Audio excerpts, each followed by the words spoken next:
Hello, my name is Nick, and I hope you are well today. As we rapidly count down to Easter, I was wanting to take some time to walk together through some videos that I've come across online that talk about the evidence for the crucifixion of Jesus around the world, for ways that other countries, nations, individuals have documented things that point to the reality of the events surrounding Easter, the death, burial, and resurrection of Jesus Christ. And so I want to talk about one of those videos today. If you missed the last one, we talked about the evidence in ancient China regarding this, and I would encourage you to go back and watch that if you can. But today we're going to talk about the evidence from historians in the Greco-Roman world. Now, this video comes from the YouTube channel called Christian Way. Full credit to them. They have made this video. I am purely just responding to it in the hope that it can encourage you. A few weeks ago, we made an incredible discovery together. Ancient astronomers in China recorded an impossible celestial event, total darkness and a halo around the sun, at the exact year and hour when Jesus was dying on the cross in Jerusalem. But that video opened a door to an even greater mystery. If China, on the other side of the world, saw the sky go dark, is it possible that Rome, which ruled Judea, saw nothing? Is it possible that the Greeks, masters of astronomy, didn't notice the sun switching off at noon? The answer will give you chills. They didn't just see it, they wrote it down. Today, we won't open only the Bible. Today, we will open the forbidden archives of ancient history. And the most shocking part? Modern science tells us that what happened that day technically could not have happened. To understand the weight of this miracle, we must first remove one idea from our minds, that it was a natural phenomenon. For centuries, skeptics have said, oh, the disciples were simple fishermen, they got confused. It was just a solar eclipse. But there is a massive scientific problem with that theory, one that every astronomer knows. Jesus was crucified during the Jewish Passover, Pesach, and Passover always falls by biblical and astronomical law during the full moon. Now, follow me carefully, because this is the crucial point. A solar eclipse happens when the moon moves between the Earth and the sun, blocking it. But that can happen only during a new moon. During a full moon, the moon is on the opposite side of the Earth from the sun. It is physically, geometrically impossible to have a natural solar eclipse during Passover. I think that's really an interesting point. I had never really thought about that before. But for the sky to go dark for 3 hours, and when you read the scriptures and it talks about all of the events that surrounded what happened, the earthquake, the temple curtain being torn in two, there's accounts of dead people raising to life and appearing to many. It was obvious that this wasn't a natural phenomenon. This was a supernatural event done by God that went outside the realm of what we know of in terms of time, space, the order of the universe and how it's structured. So yeah, it's good that we have that perspective. And yet, the Gospels of Matthew, Mark, and Luke tell us that from noon until 3 in the afternoon, darkness came over all the land. 3 hours. A total eclipse lasts at most about 7 minutes. Here, we're talking about 3 hours of deep darkness. If it wasn't an eclipse, what was it? Roman and Greek historians of the time couldn't explain it, but they were forced to record it. And their words have reached us. Let me introduce the first witness. He is not an apostle. He is not a Christian. His name is Thallus. Thallus was a historian who wrote a history of the Eastern Mediterranean around the year AD 52. Think about it. He was writing only about 20 years after the death of Jesus. Many eyewitnesses were still alive. Thallus did not believe in Jesus. In fact, in his writings, he tries to find a rational explanation for what happened. In his third book, Thallus describes the darkness that covered the land during the crucifixion and tries to explain it as a solar eclipse. Do you understand the importance of this document? Thallus is trying to debunk the miracle, but in doing so, he admits the historical fact. If the darkness had never happened, Thallus would have said, Christians are crazy, the sun shone all day long. But he doesn't. He says, yes, there was darkness, but it was only an eclipse. That's really interesting, and that just got me thinking too. I think in our world today, we see evidence of this as well. Sometimes when people look at evidence of the reality of God, there's people who just in reality don't want to believe. And so they're going to find ways to possibly explain it. They're going to dismiss it. And it's like their minds and their hearts are just closed off to the possibility and that reality, and nothing is going to convince them, even if they see the sky go dark for 3 hours. And so it's interesting that this historian is trying to do that very thing that we often see people doing today. But also, I think, really interesting that by doing that, he's confirming the reality that this event actually happened. And that's pretty mind-blowing to think about. Without meaning to, this pagan historian confirms that the darkness at the crucifixion was a real historical event. But he's not the only one. There is another chronicler, a Greek named Phlegon of Tralles, who lived in the 2nd century. Phlegon was obsessed with dates and facts. In his work called Olympiads, he writes these exact words.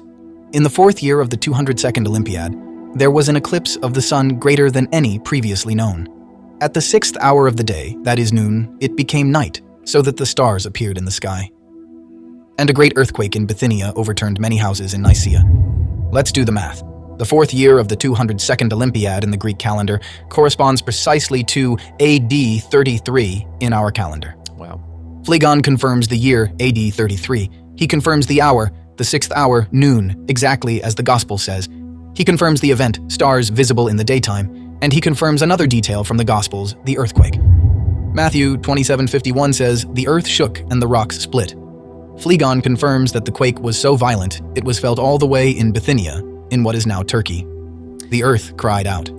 That's a long way away. I don't know the exact distance of what that is, but it's not like it's just around the corner. This was an earthquake that had a huge reach in terms of how it impacted the world. And history took notes. But there is an even bolder piece of evidence. We have to jump forward to AD 197. In Carthage lived a brilliant man, a Roman lawyer converted to Christianity, Tertullian. Christians were being persecuted, killed, accused of inventing fairy tales. Tertullian decides to write a legal defense, the Apologeticum, addressed directly to the governors of the Roman Empire. Listen to what he dares to write to the Roman magistrates, speaking about the darkness at the death of Jesus. At the same moment, the light of day was withdrawn, though the sun was at its height. You yourselves have an account of this worldwide portent preserved in your archives. Stop and think for a moment. Tertullian is writing to authorities who want him dead. He is telling them, go check your state archives. If those documents did not exist, if that official record of darkness at noon had not been in the imperial archives, Tertullian would have been mocked and condemned immediately for lying. No lawyer cites evidence that doesn't exist before a hostile judge. Tertullian knew that the report of Pontius Pilate or imperial astronomical observations were there, archived in Rome. A state record the empire could not erase. Man, that's so interesting and, crazy. So a Greek historian, and in the official Roman records, we have documentation of this mysterious period of darkness that took over the world. Like, pretty crazy. Up to this point, we've seen pagan evidence. But the most stunning evidence, the kind that will touch your heart, comes from Jerusalem itself, from the religious leaders who condemned Jesus. In the Babylonian Talmud, one of the most sacred texts in Judaism, there is a mysterious passage. It's found in Tractat Yoma 39b. The rabbis recall that, mysteriously, miracles in the temple ceased at a precise moment in history. The text says, during the last 40 years before the destruction of the temple was destroyed by the Romans in AD 70. If we go back exactly 40 years, we arrive at AD 30, the beginning of the period of the crucifixion. What happened from that year onward? The Talmud lists 4 terrifying signs. The heavy gates of the temple, which required 20 men to close, opened by themselves every night, as if the Spirit of God were leaving the building. The central lamp of the menorah, the golden lampstand, kept going out, even though it was full of oil. But the most impressive sign concerns the scarlet thread. On Yom Kippur, the Day of Atonement, the high priest tied a red wool thread to the temple.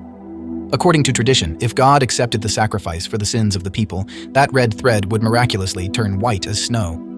It was the sign of divine forgiveness. The Talmud admits with sadness. For 40 years before the destruction of the temple, the scarlet thread never turned white again. It always remained red. Why? Well, I think they're about to explain why, aren't they? But I think we know the answer to that. I've never heard that before. I can't verify the documentation of that. But we do know that when Jesus was crucified, that the temple curtains, and these were thick curtains, these were not just ones you buy from, just from your local store. These were thick curtains. They were torn in two. So supernatural things were happening. And I don't know specifically about those other things that they say happened at the temple, But it does make sense, because it wasn't that God stopped forgiving. It wasn't that God didn't want to forgive his people. It's that an old covenant was replaced with a new and better covenant. What was taking the sacrifice of bulls and goats and animals is no longer needed, because Jesus paid that price once for all people, for all history. We didn't need to go to the temple anymore, because we now had direct access to God through Jesus Christ. And that incident that was described of the temple doors opening that took 20 men to close, and how it was like the Spirit of God was leaving the temple. Once again, God is not abandoning his people. It's that he's releasing his Spirit to all people. It talks about that in the book of Acts on the day of Pentecost, that prophecy being fulfilled of God pouring out his Spirit on all humanity because of what Jesus has done. So that's pretty remarkable that there's documented evidence of these things happening. And I just hope that by sharing this with you, that it can give you encouragement that we don't have to worry about whether or not this is true. God is alive, God is real, Jesus is alive, Jesus is real, and what he's done is real. And what he has done, the impact of that is just as true today as it was 2,000 years ago. So I hope that this has encouraged you in watching this. And maybe this will encourage you to go back into your Bible and read the account of Jesus' death, burial, and resurrection once again for you, just to be reminded of and encouraged by what God has done for every single one of us through Jesus. If this has blessed you in some way, would you share this video? Would you like, subscribe, do all the things to allow this content to reach as many people as possible, so that as many people can be encouraged by the truth of the gospel as possible? And I hope you have an amazing Easter.